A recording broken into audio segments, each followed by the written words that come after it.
Hey guys, Kolby here, and I wanted to give you a couple of updates about the show and some good news. First of all, thank you for everybody who's been listening.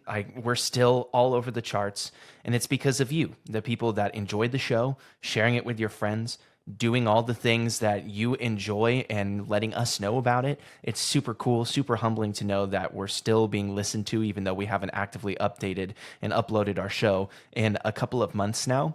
I'm sorry to say that we haven't done that, and I felt like it was necessary to provide an explanation and potentially offer some advice. And the first thing that I'd like to say is that Dawson and I, on December 22nd, experienced the death of our good mentor and friend, Ian Punnett. He was a professor at Kansas State. He got Dawson and I into radio. There would not be a Kolby Van Camp doing this podcast if it wasn't for Ian Punnett. And Dawson is in a similar boat. There wouldn't be Dawson Wagner, the multimedia journalist, if it wasn't for Ian Punnett. And he passed away on December 22nd. That's been a really tough blow for us. Every time I'm on campus, I feel the lack of his presence. When I speak with his wife, I feel the lack of his presence. When I see my friends, I see his influence in all of our lives, and I feel the lack of his presence.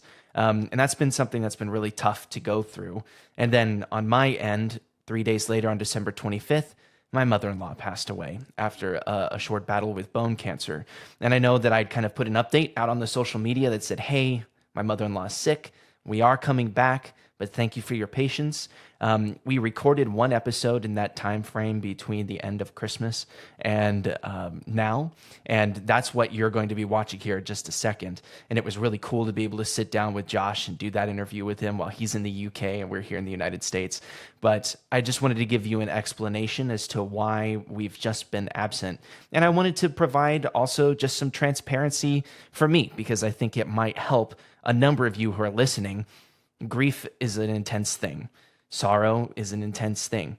Depression afterwards is an intense thing, and it's real. And I just want you to know that I've been feeling it. I'm not actively a depressed person. I consider myself lucky. I don't really have anxiety issues. I've never been somebody who struggled with depression. I know so many people that struggle with both of those, and I'm just not one of those people. I'm not one of those people. That's not necessarily my cross to bear, but I can pretty successfully say that I've felt rather depressed over the last month and a half because of the two deaths back to back. And it's been tough.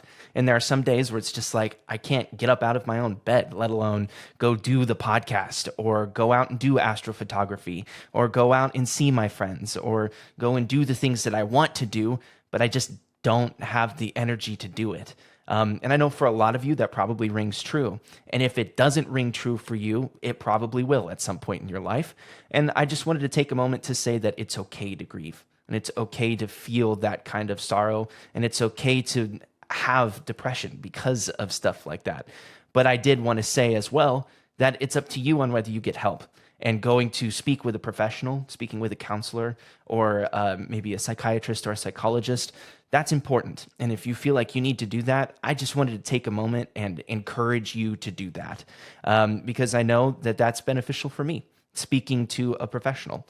And so even though I've only utilized it a couple of times over the last number of months, I just wanted to let you know that that's something that I'm going through, and that if you're going through that too, we see you here at the podcast. We hear you, and it's okay. Sometimes things just weigh you down and you can't go and do what you want to do, even though you want to do it. And it's very paradoxical, and that's okay. And so I just wanted to take a moment here at the beginning of the show to make a little bit of an explanation. I'm starting to feel better after all of this time. And some of the things that Dawson and I have talked about is, how can we best honor the people in our lives who are important to us and influential? And it's continuing to do the things that we do that we know made them happy and proud of us. And I know that my mother-in-law, Brenda, was happy and proud of me and all of the stuff that I'm doing with the podcast, with radio, with music, whatever it was. I know that she's smiling on me from a different place now. And I know the same thing about Ian. And I know that Dawson feels the same thing about Ian. And with all of the multimedia background that he had, one of the best ways we can honor him going forward is continuing to podcast and continuing to be content creators. So with that in mind, we're going to step over to the episode. I wanted to dedicate today's episode to Ian Punnett. But without further ado, I'm really excited to be sharing with you Josh Dury and his astrophotography.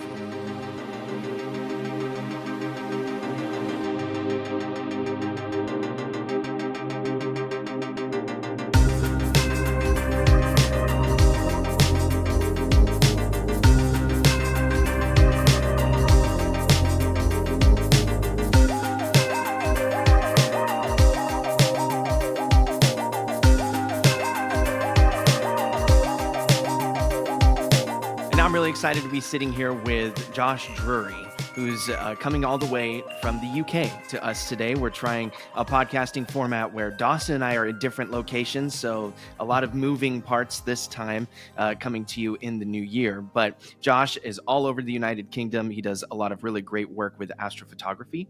And then he's also kind of turned into this media personality that gets to go across the UK, and he frequently is a part of the BBC. That's cool. Often on the BBC, providing astronomical opinions and ways that you can image the sky. So that's really awesome. Josh also has recently won a collection of awards for his astrophotography, was shortlisted for some really cool stuff.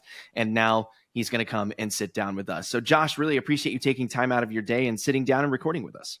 Well, it's very kind of both yourself and Dawson. So thank you very much for having me on the Space Outside podcast. I'm very delighted to be speaking with you today live from the United Kingdom. So yes, just to tell you and your audience some background about myself as a landscape astrophotographer is that I started a journey which dated back to when I was 7 years old. So I'm 26 now. And it was just being mesmerized by life on other worlds, by looking at, science fiction stories about the planet Mars. And this eventually grew to wanting to own a telescope to look at planets for myself. And this journey just began really from taking photographs whilst I was at school, having this old photo book of mine, some very poor photographs by today's standards, but it was this passion which kept on growing. And with that, I carried it throughout a degree where I studied photography at the University of the West of England here in Bristol, in the southwest of England. And I'm delighted to say now that I'm an ongoing freelance astrophotographer. That's really cool. So the way that you go about doing astrophotography, I know that you're getting paid now for your work because you've started being shortlisted for awards and you're starting to get some really high profile opportunities, which is awesome. Congratulations to you. But how did that beginning life work where you're like, man, I really want to do photography, but man, I don't have the money to continue to do photography. It's not particularly lucrative at the moment. So how did that kind of work out for you and enhance your decision making? It's really interesting, Kolby, because many people have said to me, "Where did your journey begin?" And it was really by looking up to the stars, looking at the night sky, and the magic of our place in the universe. And so I think for me, it was that concept of looking up on a cold, clear night when you're looking out there and thinking, "Is there life out there on other worlds?" And with that, it wanted me to capture it somehow to document this experience. And with that, when you're showing images to other people, which was pretty cutting edge, I remember back in 2007. But even then, people were getting excited by the idea of, wow, like space, this is actually quite an exciting thing. And with that, more people are beginning to learn now. And, even through, outreach to my following, to see people who didn't have such a background in astronomy taking an interest. The astronomical community I see personally now is growing. And for me, I think that's so important now when we face many climate issues of today.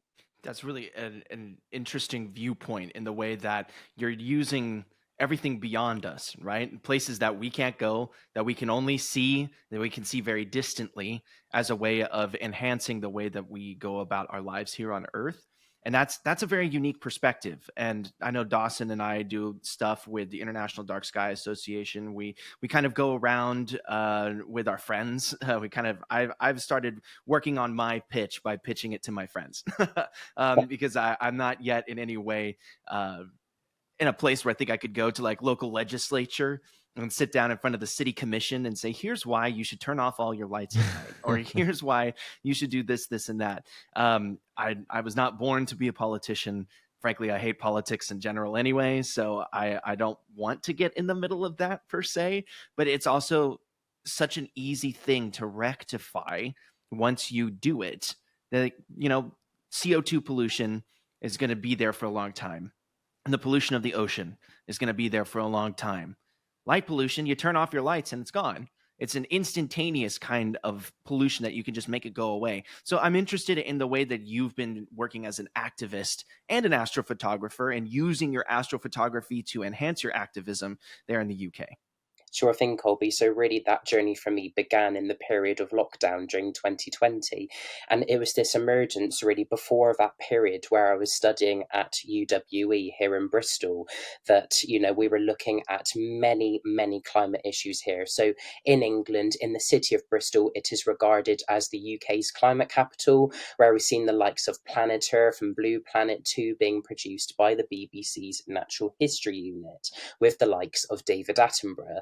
And it's through those initial attempts of public awareness highlighting the plastic crisis where I just had that thought to myself with that love for astronomy. We're seeing not only the impacts of the night sky and, light pollution being detrimental to astronomers and their view of looking to the night sky, but also nocturnal wildlife conservation. What is this doing to examples of protected species regarding British wildlife, but also the impacts as well to human health, because it is a thing, guys. Like, it does impact our health. So with all of this consideration, as well as, mega satellite constellations, if I go to mention it, there is massive detrimental impacts. But nobody in Bristol was creating a voice at this time for the night sky. It was so heavily focused on plastic. We're looking at these impacts. So not only it's great that we're looking down on the ground, but why are we not looking up? So that was an attempt which I made through a short film in my degree called Back to the Light, to do just that, to put towards some of the big hitters, like here in the United Kingdom, like the One Show, Countryfile, to really say, look here, even Springwatch, we need to address this. This is a massive concern. Wow. That makes me think a lot, like you talked about creating a film and kind of the process that goes into, editing and the team that was kind of behind that. What kind of, started that inspiration, and how did that kind of influence you to then start astrophotography too, and using the same kind of skill set of using a camera? What was really interesting, Dawson, was the instance where I was a part and still growing with my local astronomy group, which is called Wells and Mendip Astronomers. The one thing I've learned about photography, especially, is the sense of community that not only photography and astronomy creates, it's a uniting force. Like what you guys are doing, with the Space Between podcast, I think it's such an important initiative to get more of us connected more than ever, to demonstrate why space is not only amazing, but also what we can do to create change. And so when I produced my film, I was working with a local astronomy group full of like-minded people of all ages. And so with that, to get a film which really speaks of, a number of different generations, I thought was really important to create a voice. It's interesting because so much about this podcast that we value is science communication, and how much of a skill set science communication needs to be for scientists and non-scientists at the same time, but also then the ways that people communicate with each other through the use of science. It's not just communicating the science, but communicating with and through the science. Film and photography to communicate that. There's a lot of research that says that people understand things better, not necessarily by what's being said to them, but how it's being said to them, right? And the way that you ingest information can be very media based, which I think is interesting. And so, is it just you doing freelance work in that kind of way to erase this kind of like activism kind of stuff that you have going on? Or do you then turn around and are you trying to partner with a film company? Are you trying to partner with the BBC? Or are you trying to move a step up to try and create a greater, broader community of which you can personally, I guess, minister to, I guess you could say, on this particular issue? I believe it's a mixture of both elements. So for myself as an astrophotographer, I believe community is so important. And that's really what I learned from being a delegate of the International Dark Sky Association, is the power that a photograph really has. In my images, which, demonstrate a lot of impacts of how light shining upwards, has such a strong visual impact. It gets people interested, thinking, wow, I can actually see this for myself, whether that's a beautiful, iconic British landmark mark in my instance, but even further afield. So in terms of photography, when telling a story, public outreach and that connection through various photography communications is such an important one, guys. You know, that is the way that through my work I've been able to demonstrate a voice, you know, having the opportunity to speak with some of the major UK titles has been, you know, a massive achievement, not only, you know, to present photography to a worldwide global audience, but at the same time to tell this story. And I think the more people we can reach, the better. Yeah, that's well said. I feel like with the audience, you know, that different podcasts and astrophotographers online can bring in, it brings a sense of, you know, wondering, and you were talking a little bit earlier about, you know, looking up on a cold night at the sky, and I so often just find myself thinking, you know, is there life? What could it look like? What could it be like? And I'm curious to get your thoughts on, you know, what you think, you know, might be out there, and what you know, experiences you might have had looking up at the night sky. You know, what's your kind of conspiracies when it kind of comes to life and if aliens are out there? Well, I have to be honest with how my journey really began. So, whilst, you know, I was at the age of 7 years old, you guys might even remember it yourselves, but the Biker Mice from Mars, the television program, that is what inspired me to look up to space. It was that whole concept of thinking about life on other worlds. And so, looking up, you know, to Jupiter that was my first planet that I looked at, you know, to see the Galilean moons of Jupiter. I thought that was such a mesmerizing experience because you think it's just an image from the picture book. But like with many other people's interpretations, when they see Saturn for the very first time, it's not just a cartoon sketch, it's real. And so eventually, when, you know, the sky was moving in the way it was back then, to be able to see Mars for the very first time, it was a very emotional experience for me. I remember crying because it was that planet, you know, bringing tears to my eyes, where you could see the polar ice caps, the dust lanes on its surface, to think this is what got me into this position, you know, which made me really think this is why I love astronomy. And it's that whole concept where we see, you know, ice caps which hold potential signs of H2O, water. So even if it's bacterial life, which currently exists in the polar ice caps of Mars, and, you know, our very fortunate composition that we're here in the spiral arms of the Milky Way, we've got millions, if not billions, of other galaxies out there in the universe.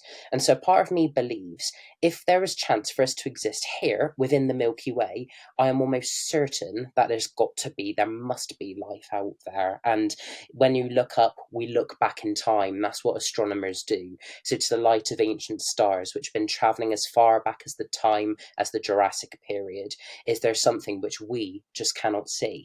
I'm curious because I know that it would be my inclination to do this, and I don't necessarily want to make a career out of being a photographer. That's not in the direction in which my life is going, and I'm okay with that. But I'm curious that if given the opportunity to point a James Webb Space Telescope somewhere, or to go to a major observatory in Chile, or something like that, something along those lines, where you get to be there in person and you get to help guide the decision making of what you're looking at. Is there anything in specific that you want to see an image using that kind of technology? Is there just something that you have to see? I believe there's one group of galaxies which immediately grabs my attention, Kolby. So during my degree, I was lucky enough to photograph with my friend, an astrophotographer, a lovely group of galaxies called Stephan's Quintet, a beautiful group of galaxies which are millions of light years away. You know, we see beautiful images from the Hubble Space Telescope, and those are amazing enough. But, you know, with the extent of the James Webb Telescope, and we're looking into different wavelengths of light, it makes me think, what else can we see beyond the curtain of darkness? What else is there in the universe for us to see which we cannot see yet? So yes, Kolby, I think that's a good consideration for me. Dawson, if you're going to be doing that, I guess I've never asked you this question, so no time like the present. If you're going to go and point a major telescope somewhere and observe something, what location are you trying to determine is the greatest for Dawson Wagner to be looking at the sky? I would have to say, I've never really looked closely at Andromeda, and I would love to be able to compare it in detail and really in high definition, and understanding, that one day is going to mix with the Milky Way and make Milkdromeda. Like, that's what really gets me excited, to think that I can even comprehend that. So, with that in mind, I'm curious, Josh, as you've clearly established, I grew up with this fascination of the sky. It's moved me in a lot of ways that it doesn't move people, and I can identify with that. That's really cool.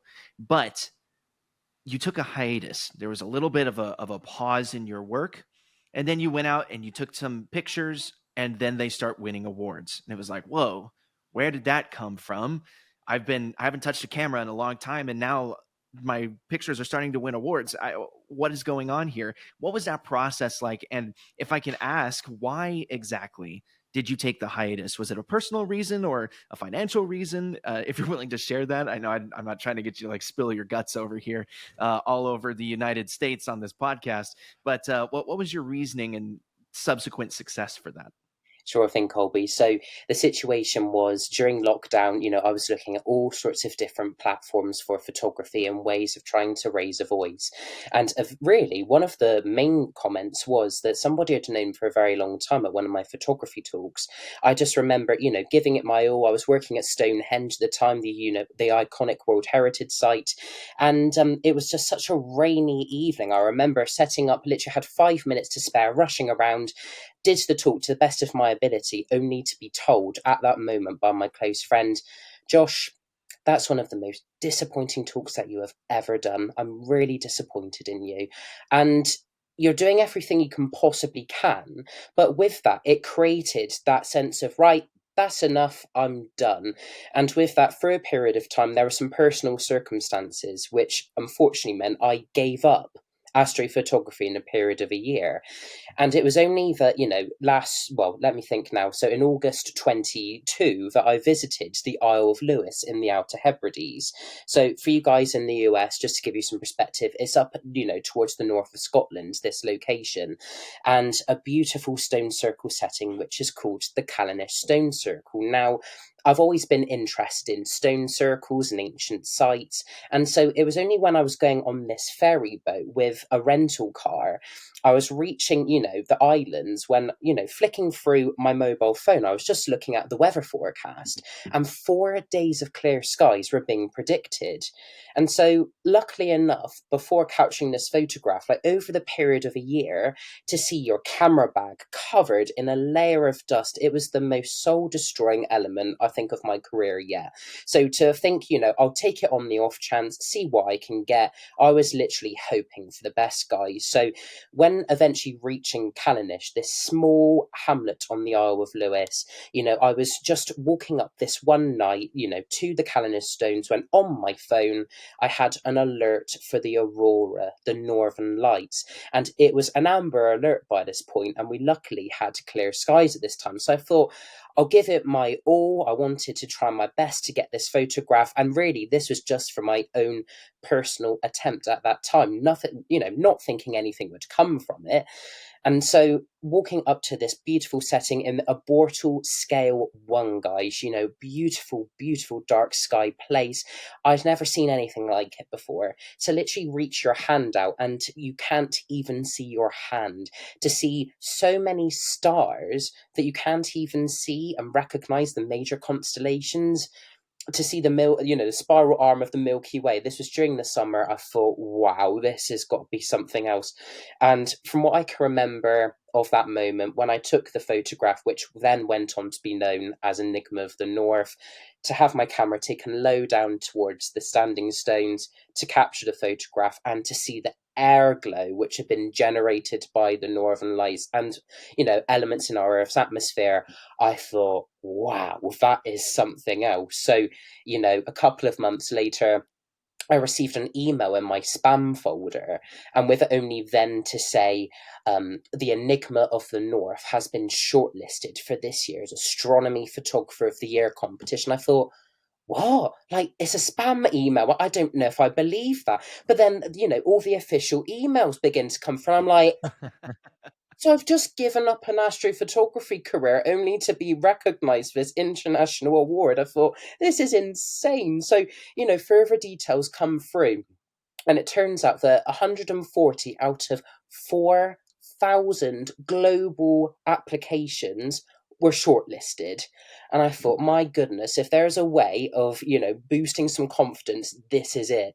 And, to have the opportunity to be invited to the Royal Observatory of Greenwich in London to meet the big guns of the astrophotography world, like Dury, this is big. And really everything that come off from that, guys, was huge. To have the BBC personally approach you and say, we would like to invite you on the television to talk about this award, for major UK photography titles to then say, we would like to produce work with you, to sponsorships from major photographic brands, all of it, from starting off on rock bottom to growing stronger and stronger. I thought, what a journey, an emotional journey this has been. That's a very profound journey. And I think Dawson and I have similar stories that have nothing to do with astrophotography, but I know what that feeling is like. And it's kind of like 1 minute the sky is falling, and then the next minute everything's okay. Yeah. It's this roller coaster of emotions. You're trying to figure out, what on earth am I doing here? This is crazy. Yesterday I was trying to figure out where I'm going to get my lunch. And then today, I've been contacted by this major organization to do X, Y, and Z. What?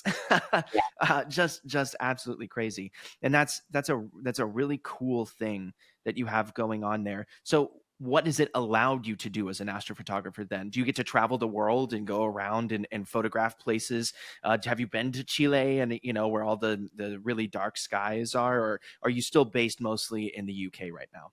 It's opened up so many doors, guys. Previous to this episode in my life, I was fortunate enough to travel to South America, down to Chile. And it was there, being able to have the opportunity to travel to Easter Island, to Rapa Nui, where you have the Moai statues on the island. That opportunity to photograph them really was a highlight of my career. But since then, the opportunities to open up as an astrophotographer, even now, to have been, presented, or rather be contacted by major television programs here in the United Kingdom from the BBC, it's beginning to open doors to something of a career, which is something I've always dreamt about, and with that, it's really creating an advocacy network for here in the United Kingdom of, why it's so important that we take photographs to inspire other people. So I'm just in the process now of beginning to write a photo book, which, encapsulates this magical area, which is space, and why it's so important to recognize light pollution as a vaccine contributor. So again, there's potential book publishing deals on the way. I'm looking at some potential sponsorships now for photographic lens brand Sigma, as well as Benro, which is a tripod supplier. And so photographically, really, it's reaching to new heights now. Wow. It's really incredible to hear kind of how your journey has evolved over the years and the people you've been able to like meet, network with. And I'm really curious about like what the community is in the UK with, astrophotography. How big, is the group that you kind of communicate with, maybe go out and, shoot with, and what is that like? It's quite mesmerizing, Dawson, because when I was 7 years old, when I took those initial photographs, there wasn't really anything of a community in terms of astrophotography. But, I look at today and I see how much it's spiked. It has grown, literally, to know photographers who are literally a 5 or 10 minute drive away from me, and to see, photographers who initially have no contact with, but before now you're making a friendship group, you're beginning to talk to one another, and, you're trialing and testing new ideas, whether that's, the Northern Lights, we're seeing those a lot more commonly now from the United Kingdom. And so, just by communicating, we can all be on the lookout, as long as you've got a clear sky, to be able to get a sighting of them. And even if there's a rare astronomical event, you can actually be there quicker than, some of the major astronomy brands. We're all on the clock, really, with the knowledge that we have, just to go out there and have a look. So in terms of, yes, dark sky advocacy here in the United Kingdom, one which I'm a part of, which is the UK variant of the International Dark Skies Association, is an amazing group of people. And I've got so many lovely friends there, which are just constantly sharing ideas. And, it's with thanks to the IDA that I've currently, been involved with a research project down at the University of Plymouth. And it's currently highlighting how light pollution is also impacting nocturnal marine wildlife, crustaceans within our oceans. So it's because of that advancement, through that help with the Dark Skies Initiative, that photography is beginning to take on a new dimension and a new meaning. The photographs are there to inspire, but it's the story afterwards it tells which is the most powerful. And so it's with that, really, that these images couldn't be more important time to share that and hopefully make changes within bigger settings, like, we begin to hit the city, like the city of Bristol, London, our mayors, and really put it down in the British government to say, what are we doing with artificial light at night? Do we really want light to be shining upwards? Do we want, millions and billions of pounds to be wasted every single year? Or, as Kolby correctly said earlier, can we not just turn a light down, turn it off, and only use it where and when needed? Yeah, that's well said. And I think that with some of the images that I've seen that you've been able to capture, it makes me think to the difficulty that it comes to capturing some of the things, not only because of light pollution, but also just the timing too. So I was kind of curious about your image with, I think it's pronounced Glastonbury tour, is if that's correct. Yes. With the moon behind Glastonbury tour, and how that took 5 years in the planning to be able to capture that. I'm kind of curious how the planning and like the preciseness that took. Yeah, sure thing, Dawson. So when I took that photograph, that was a pioneering moment for me as an astrophotographer, because year on year, you're seeing images of the same subject. So this particular image of Glastonbury Tor is worldwide famous, this place, guys. It's the home of the Glastonbury Festival. It's one of the world's biggest, music festivals. And so to get a photograph of Glastonbury Tor, it's one of the most famous, iconic landmarks here in my county of Somerset. And I just thought, well, how can I take it in a different way? So, as a youngster, I just kept trying to, every single full moon, to get a photograph of Glastonbury Tor silhouetted against the backdrop of the full moon. But as knowledge was beginning to grow, the moon would be slightly off center to the right. It wasn't rising in the right place, or you'd get a lovely bank of cloud on the eastern horizon. And so with that, you'd have to wait another month to try again. And there's eventually a cutoff as a photographer. When you want to get the photograph, you're going to get it. So it was at that time when, planning it out, just taking some time out of my day to think, right, I'm going to do this. How are we going to plan it out? So clear skies, when that photograph was taken, was predicted to be clear, right? So that's already the first one. The second one being, it was in a village hall playing field where this event was going to be taking place. So from 10 miles away, you're trying to get a silhouette of Glastonbury Tor, only then to find, when the moment happens, there's a nice bank of cloud with about 2 degrees worth of clear sky on the east horizon. You've got cloud above you, thinking, I am not going to get this photograph. And as the moon is beginning to steadily rise, I'm thinking to myself, I've done everything I can to plan for this photograph, but I know in my conscience I need to be 20 foot to the left. And so I'm not kidding, guys. I was literally like a rugby player for 20 seconds. I literally pushed myself through a hedge into a field to get that photograph, and to see that moment for myself of Glastonbury Tor being silhouetted just the way that I envisioned it in my mind's eye. I thought, wow, that is spectacular. And the feedback that image had was phenomenal. That, I haven't known another astrophotographer to take it from such a distance like that before, and to even see silhouettes of people on the top of the tour, to see one centrally composed in that central archway. It was just sublime. That's really cool.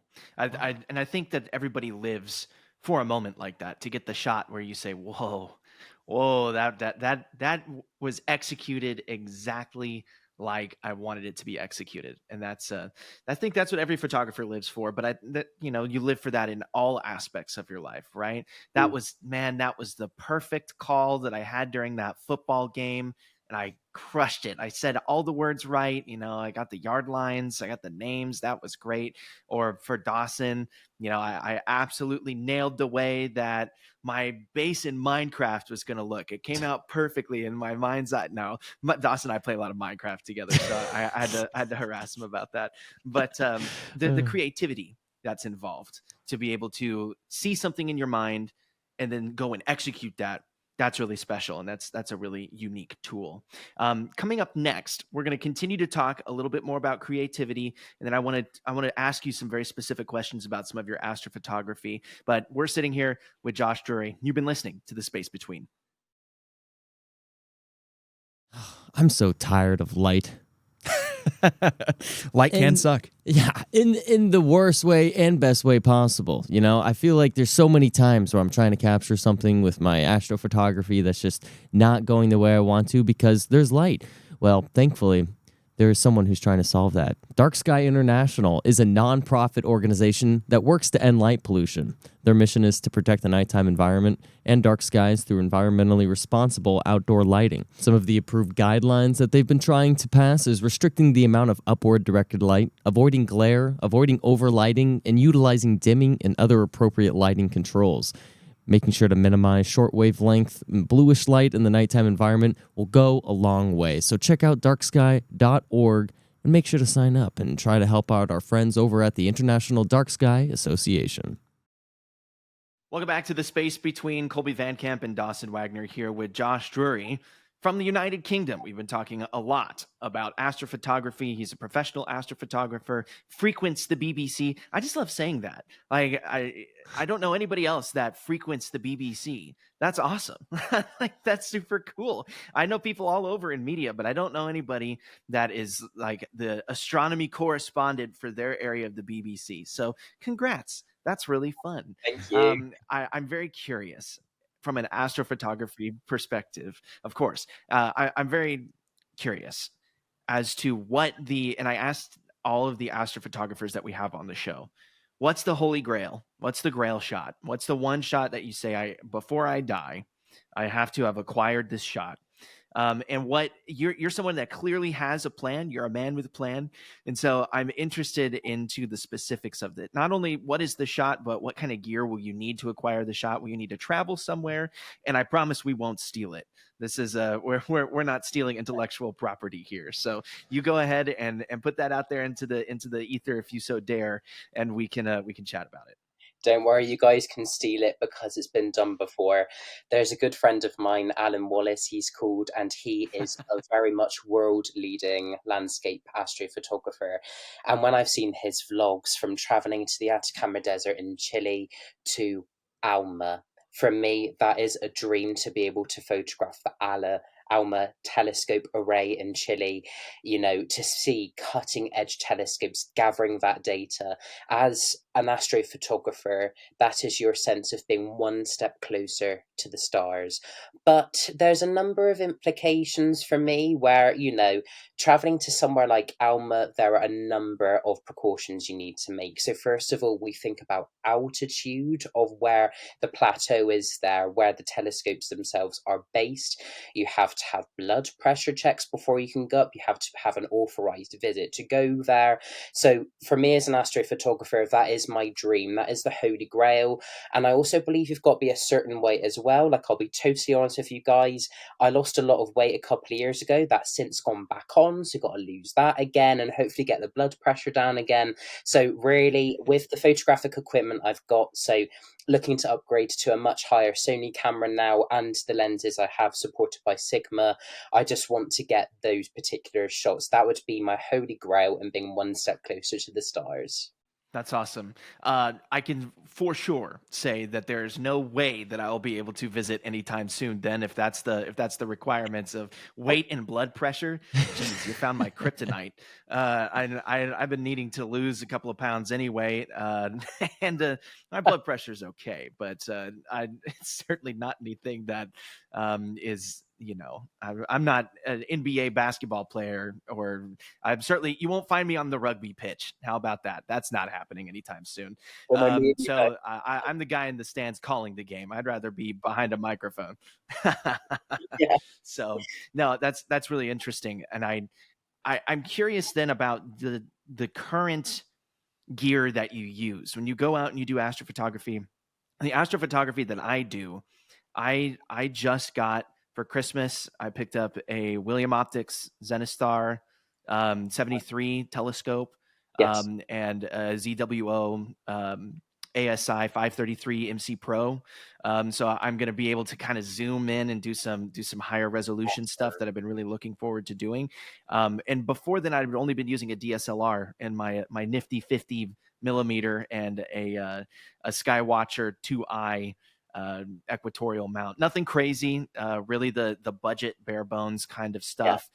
And I'm excited to do my deep sky astrophotography. I think the deep sky stuff is really cool. But for landscape astrophotography, it requires different equipment. So what kind of equipment do you use, and how do you go about acquiring that? So as a landscape astrophotographer, I have to use a camera which is really well adapted to low light conditions. And so that's what my degree taught me, is what is the best one out there on the market. That's why I'm personally a purveyor of Sony as a brand, because they produce a good range of alpha cameras which are designed for that purpose. And then again, it's on that journey of, right, so you've got your camera body, but what kind of lens are you going to use? And I went through so many lenses, guys, just trialing and erroring which one's the right for me. And for me personally, I think Sigma is a really good purveyor for that, because not only are they strong, robust and well built, but with the design and technology of these lenses now, they are cutting edge. They're allowing in much more light for the first time ever to be shooting at 14mm at f1.4. This is unheard of. So to be able to capture more light than ever before, I can be taking some of my astro photos in a matter of seconds. I remember, back in the day, as it were, to take a single sub image, and that would be 30 seconds when you're using a very narrow lens. So that, coupled now with some of the filters that I'm using, so case filters and Nisi, for example, it can really be emphasizing the stars. So it's, these images are changing all of the time. And also with it, our perspective on the universe is changing also. So as long as you've got that, you're wrapped up warm, you're out in the elements, having a good head torch as well. I also recommend that.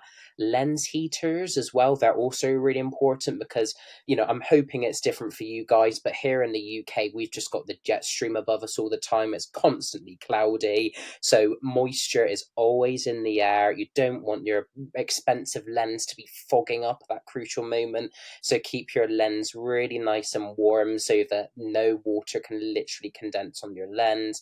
But also, being an ambassador for Sigma, I'm using lightweight but also durable tripods. So when shooting low to the ground and you've got your tripod set up, you can get your tripod to take you to the next level. You can set it up in ways that were never done so before, to have storage compartments which hadn't been incorporated on other tripods. It's really quite amazing what can be done nowadays. Yeah, it's really cool with the amount of technology that we have, that we can put at our disposal. Dawson, I think I cut you off.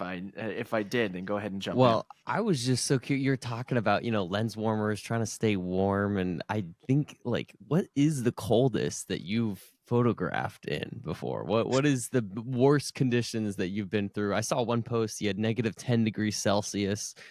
Is that the coldest you've been in? Or what is the worst conditions you've powered through? Right, I've got two stories for you guys. So the first one being, I remember being at somewhere I have photographed so many times over the years, which is Stonehenge. That place is so close to my heart, you know, having followed a journey there for so long, and to have then been given the permission by English Heritage, so by UNESCO World Heritage status, at the age of 21 to photograph a World Heritage site, guys. This is unheard of. It was all of like a journey to photograph the summer solstice sunrise, which is this ancient alignment of Stonehenge. But, you know, as you're building up trust and relations with people, to photograph the Geminids meteor shower above Stonehenge, like remembering, guys, that somewhere like Stonehenge was actually closed to the public in the 80s due to public outcry and, you know, damage, unfortunately, to the monument.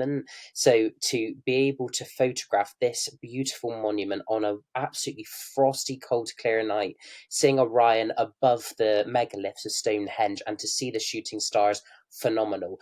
The only problem with that was it was minus 15 degrees at that time, and I just seem to remember with a friend of mine who's a security guard at Stonehenge to be walking down to my car, you know, just helping me out as you do, and, you know, just about to say your farewells, bye, and everything, put your hand on the car door, and your hand sticks to the car. And I'm thinking, oh my God, what am I gonna do? So literally with that, my friend was saying, oh, let me just pour some water on that. I'm like, no, don't do that. That's the worst possible thing to do. So that was the strike one for me in astrophotography.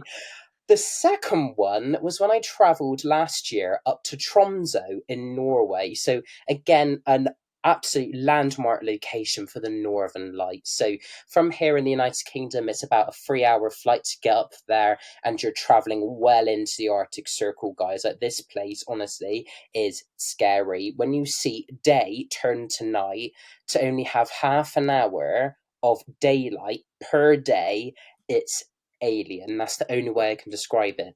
But the story going on to that was back back in the time, you know, driving a 4x4 on about 2 foot of ice, and to get out the car and see that it's minus 40 degrees Celsius. Honestly, I had a shock, and I thought, you know what, in my life I've got to say that I've done it. So to safely park up and to see what is like a winter wonderland outside with Orion shining low on the horizon, I couldn't bear 10 seconds. It's the coldest I've ever seen. That's so Wow. funny. It because we in Kansas, um, we have it's weird because we have wind chill, and that's the problem. I don't know how windy it gets in the UK, but we were talking with Trevor Jones from Astro Backyard about this because he lives in Canada, right? So it was interesting to have a discussion with him about what's the weather conditions like where you live, and the weather conditions for us is that usually it's okay, you know, maybe, and we're in Fahrenheit, right? So you have to take that into consideration. But you know, 30, 25, 20 degrees Fahrenheit, and then about late January, the bottom kind of falls out for most of February, and you end up seeing really cold weather where you're down in the teens and, you know, 5, 10 degrees, but then you put the wind chill on top of it, and that's where it gets really sketchy. It's because Kansas is just flat, right? It's farmland. There's nothing to impede the wind, and so you end up getting to negative 20, negative 30, negative 40 degree wind chills in Fahrenheit, which is even colder in Wow. Celsius. So that's one of the unique issues that we have. And I'll never forget, we talked yesterday, and I was telling you about the Bortle 2 sky that I was able to photograph next to the cemetery, which was kind of weird because I felt we were in like a vacant lot next to the cemetery. So I'm like, I'm not like desecrating any graves, right? Like they're all in their place. I'm on the other side of the fence. I still felt like I was being watched the entire time, which was sketchy as heck. But it was also dummy cold. It was so cold. It was so cold. It was like 2 degrees Fahrenheit, and there was a negative 10 wind chill. And we packed up after about 2 hours, and I said, I can't do it anymore. It's too much. And my colleague was like, yeah, I was hoping you were going to say that. Let's go home. Right, that So sense of relief. no, that's Yeah. crazy. An interesting thing for us, oh yeah, a sense of relief for sure. And an interesting thing for us here in Kansas too is that the way that Kansas works, because of all the farmland, in March and early April, when the sky is really clear and it's warmed up a little bit, the farmers burn their farmland. And so you get Oh, almost a month of smoke and you can't go out and do anything. And it's terrible. And I've traveled all across the state to try and find a place where I can go. God, And that must you just impact your can't, because space there's so extremely. much smoke and it's so much farmland. Yeah, and it's really common practice in the U.S. to, once you've done the farming and then you've harvested your crops, and then right before you plant again, you burn the entire field. And so most of Kansas gets set on fire for about a month, which is really strange to say out loud, but it's like common practice. And they do it at night.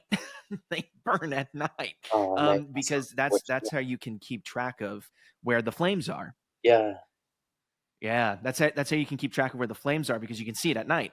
In the middle of the day, it's way more dangerous, because it's you can't see if something's burning, but at night you can. So that's our cross that we have to bear in Kansas. But it's either really cold, or it's on fire, or then it's absurdly hot, and there's kind of nowhere in between. But I wouldn't have it any other way. I love the Well, state of you guys Kansas. in the States really do see an up and down with your weather, don't you? It's a bit similar to here in the UK, really, but I think on a different extreme altogether.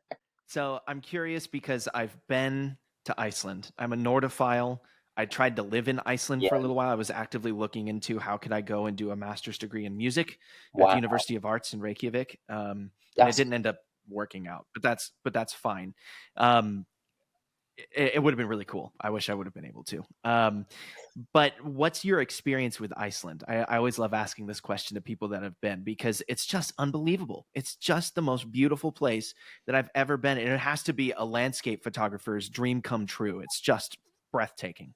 It really is, Colby. You know, in the times I've been to Iceland, I've been lucky enough to visit twice. So I went first in 2017 and the second in 2021. So traveling to Iceland, luckily from here in the UK, again, it's about a 3 hour flight. So it's within, easy reaching distance for us. But, to go up to Reykjavik, I just love the Nordic culture. The people up there are just some of the most friendly people that I've ever met. And so with that, when you go exploring, an Arctic landscape, the land of, ice and fire. It just conjures so many fantastical images in your mind. And so I will never forget, it was with my mum. So shout out to my mum there. But I just remember being in our hotel in Reykjavik at the time. And, we just went to a burger joint place before going on a Northern Lights tour. So again, it's this cliche story of, are you going to see anything? And I'll just never forget the moment. So it's like you're in a comedy show. You're walking back, just about to get to the front door, and you look up, and it's a clear sky. And I'm just looking, thinking, that's the Northern Lights, isn't it? And you can just see this beautiful green curtain beginning to dance, and thinking, what? This is insane. So I thought, just give me 1 second. So you're running up the stairs as fast as you can, get your camera bag out, setting your tripod up, and there's all these people in the high street thinking, what on earth are you doing? It's just the Northern Lights. But for someone like me in the United Kingdom, that's something of rarity that you want to go out and photograph it and go and see it. And, the iconic thing from that experience, guys, was taking those first photographs. So going on this tour at the time, it actually clouded over after that moment. So going out on this tour bus, we didn't see anything. So it was really, a matter of timing with these things, like with the Northern Lights and so on. But the culture, everything the landscape's got to offer, Skogafoss waterfall, absolutely love it. The Golden Circle. There's just so many more things I'd love to see if I have the time to eventually travel around all of Iceland. But, for now, the south and the west coast, they have just been beautiful to witness. They sure have. That's amazing. I'm so curious about what you think with this next generation of astrophotographers and people who are curious about, taking photos and wondering about the night sky. What are some words of inspiration and, things of hope and optimism about, the astrophotography community and being optimistic about space in the future? I think the one thing I'd say, Dawson, is, our view of the sky is going to change big time. So I look back to those early days of being, inspired into the world of astronomy till today, and things have changed massively. And I can only see that going on into the foreseeable future. But unfortunately, though, with situations like light pollution, which is on the rise every single year, the more mega satellite constellations being launched, it just worries me as an astronomer and an ambassador of the astronomy community as to what are the leading organizations going to do here? What are they going to do exactly to make change? It's a very difficult double edged sword. I completely appreciate and understand that we have a necessity now in the 21st century for global internet, and the jumps which are being made in order to make that a rectified solution is a good one. But how are we going to do that without impacting our natural environment? So not only the situation on the ground, but also have consideration for the astronomers up there, the ones which create a global community like we're demonstrating today. And with that, from what I've seen from young generations to inspire children of today, which I've seen through my work, and to older generations as well, has been a lovely story to tell. So hopefully, guys, that's on the rise every single year. As we begin to wrap things up, I'm just curious regarding your experience as an astrophotographer and how that shapes your worldview going forward. Does it give you hope for the future, or do you feel kind of depressed about the future? Because when you look up at the sky and you see what was and what could be, sometimes it can be depressing. Sometimes it fills people with like existential dread, and for other people, it makes them really happy and excited. I almost have a spiritual connection with the night sky. Like I feel the most. Dare I say religious? I don't know. I feel like I have the most strongest connection with God, I guess you could say. In that moment is when I'm outside underneath the light sky, or the night sky, the light sky. But it almost means the same thing at this point, though, which is a sad issue. So, do you feel hope for the future, or is it more kind of like a serious feeling that you have going on? So you guys have probably gathered by now, but I'm a bit of an odd one. So to have gone on a journey dating back 4,500 years ago to being at the time of Stonehenge to some of Britain's oldest megalithic sites, where we see a journey of our connection between land, earth, and sky, seeing objects like the sun and the moon being worshipped as gods, to eventually create an interpretation which is sites to be used as a calendar, as an observatory, and then to travel throughout the centuries to then see the situation we're at today. Guys, it's a really difficult situation, which I think we're all juggling with as astronomers, but it's eventually that sense of, that wonder of the night sky. And the one word I can describe myself as an astrophotographer is it's magical. It's that element which inspires us to look up, whether it's a beautiful celestial event, an eclipse, a meteor shower, you name it. But then we've got the threat of changing night skies. And I look back onto that journey a year and a half ago now, and it was that dread of so many mega satellite constellations. I'll never forget seeing the first satellite train rising up from the west here in Somerset, and that feeling, that dark plunging feeling that gave to me as an astronomer. I felt like the life had gone out of my world, because you think this is the beginning. If we're talking about tens of thousands of satellites going, and we consider how many we can see in the visible night sky, it just overwhelms me. And so my hope is that for the future, that the main points are going to be addressed so that we don't lose our connection with the night sky. But the problem is we already have. We've become alien to things which our ancients were so much more connected to thousands of years ago. So the question I'd have to ask to major organizations is, what's alien to them, their technology or the night sky itself? Wow. Ooh. Very profound. Very profound. Again, it's clear that you've thought about this, and it's clear that you've gone through this particular conversation before. But that's okay. That's okay, because there need to be people that lobby those in power to make changes when changes are needed. And that's kind of the beautiful thing about the countries that we live in. and some of the democratic ways that we do things Mm. is that you have the power to go to your legislature and say something to them. You have the power to go to your local city commission and petition them to make a change. It's Yes. not so disconnected, like we might see in other places around the world. So it's important and it's needed. And wow, well said, Josh. Very well said. All right. So as we wrap things up, where can we find you on social media? How can we get a hold of you? Or, I know how to get a hold of you. Dawson knows how to get a hold of you. How can our listeners get a hold of you if they want to and find your work? Sure. All right then, guys. So if you want to go onto the internet or social media, you can find me at www.joshduryphotomedia.com. Also, another interesting story for you guys is, and this one will make you laugh. So it links to David Bowie here, right? So after a television interview, right? This is another way of finding me online. This is the story. But I was walking through the streets of the city of Bath, which is a World Heritage City, after the television interview, and someone recognizes me after being on the television. And they come over and they literally say, "That's Starman." And with that, I'm thinking, what? So if you see the word Starman being mentioned online, that's the reason why. And so, there's only one Starman. It's David Bowie, and he's been a massive influence. But if you check it out, guys, that's the reason why. I'm so glad you said that. I was wondering where the Starman moniker came from. I was gonna say I'm not bold enough to give myself a nickname.